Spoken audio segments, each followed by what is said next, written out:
over to the fourth and final region here. We've got to speed it up a little bit. Predictably talked too much. Darian, I take all the blame for that, like a good teammate here.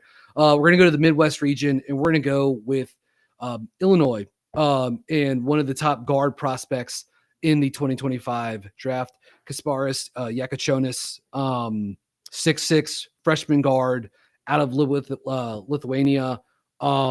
Played for, I believe, Real Madrid, like B team last year. He's come over to the United States to play college basketball, and he's been statistically pretty dominant this season. They run a lot of pick and roll for him. It's a lot of 5 out at Illinois.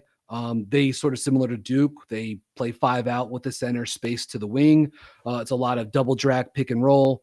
It is a lot of high ball screen action, middle ball screen action, and it's all predicated on getting this guy downhill and then letting him set guys up. And he's a good live ball finisher going to the rim, even though he's a below the rim, kind of athlete. He's strong, crafty, uses the angles well.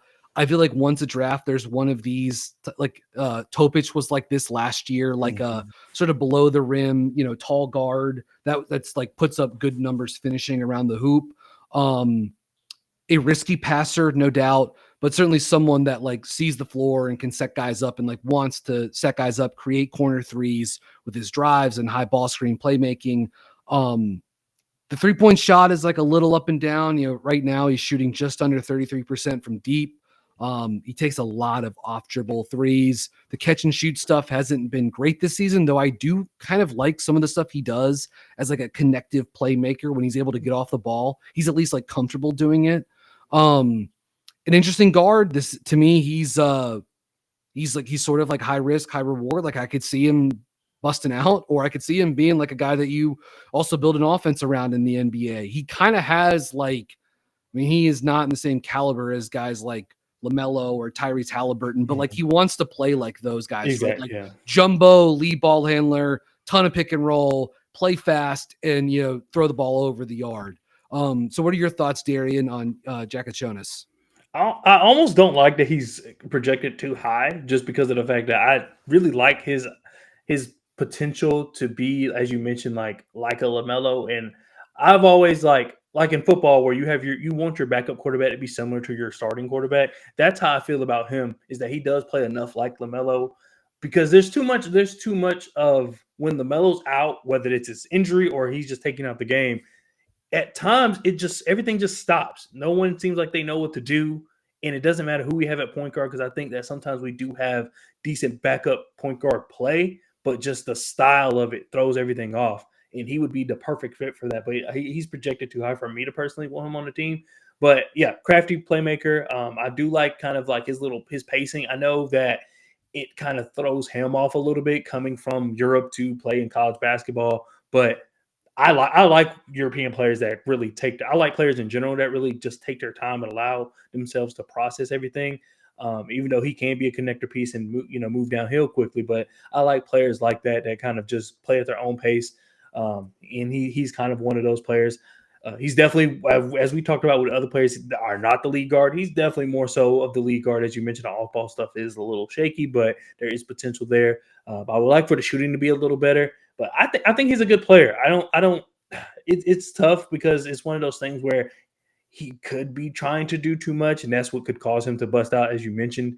But at the same time, there are some things there.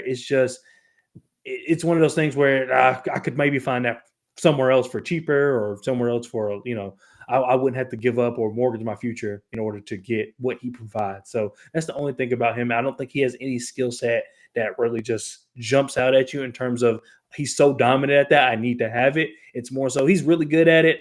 Obviously it would benefit a team, but it's his lows that make you kind of wonder, is it just really even worth it? Because those skills, you can kind of maybe get it done by committee or something. But overall, as a college player, I like him, and I do like his projection. It's just I'm not as high on it as others may be. Yeah, it's look, you're betting on the creation upside with him. All right, we're gonna quickly just go over the last two. We're gonna touch on very briefly. I'm going to throw this name out there for the second seed in the Midwest region, Chaz Lanier, 3-point shooting specialist, teams looking for 3-point shooting in the early to mid second round. He's a guy that knows how to use screens, come off of down screens, very good in Tennessee's floppy action. He is older. He's a 23-year-old, transfer 5th-year player for Tennessee, but a fun player to watch because he can really shoot.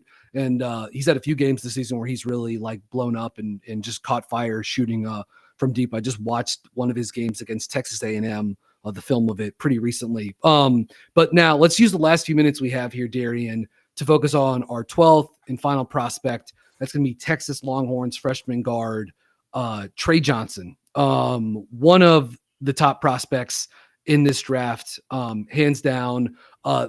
Texas is playing in the first 4 Wednesday night in Dayton against Xavier, another team that just got into the NCAA tournament. So, look, by the time you're listening to this, maybe Tre Johnson's already done and has declared for the NBA draft. But my opinion of Tre has changed throughout the season. When I watched him early on, absolutely saw a first round pick, big time, movement shooter, a guy that could really come off the screen, set guys up.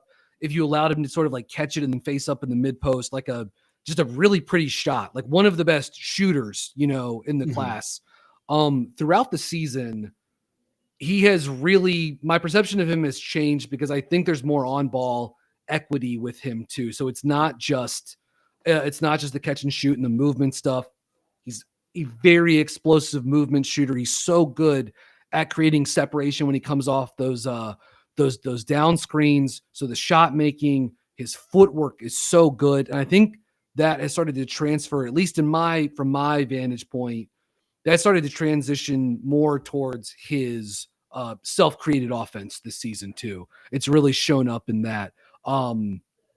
Is not necessarily like a lead ball handler, but with his ability to draw defensive attention, the gravity of his shot, he creates playmaking opportunities for himself. And I think some of the passing is okay, not great. But I think there's a pathway for something more there. This Texas team, talent-wise, is not great. And even with all of that, like, he's still been awesome, even though he's absolutely, atop the scouting report for every opposing team. Just to get it in there, size-wise, 6'6", 190. And some, like, I don't know, as far as, like, I would say he has some tools. Not an amazing athlete, but I wouldn't say like a negative athlete either. And again, it just sort of like shows up in different ways: the coordination, the shooting touch, the ability to get free, the footwork. He's really polished and advanced for a freshman, 2-guard scorer. So Darian, what are your thoughts on Tre Johnson? No, I agree with what you said, especially about him being polished for a scorer, just because it's almost all his shots are calculated. His shot's really quick. Very elegant. Like, I really like his shot. He can put him up quickly. He can catch fire quickly. I would think about almost Chaz Lanier, but I think that it's just a lot better. Like, it's what you expect when you're talking about a guy possibly going into the NBA. But I really like what he's able to do. I like his maturity throughout the season. I think that at times, he kind of came in as this shooter, but as you mentioned, I think that his role has changed a little bit, and I think he took it in stride.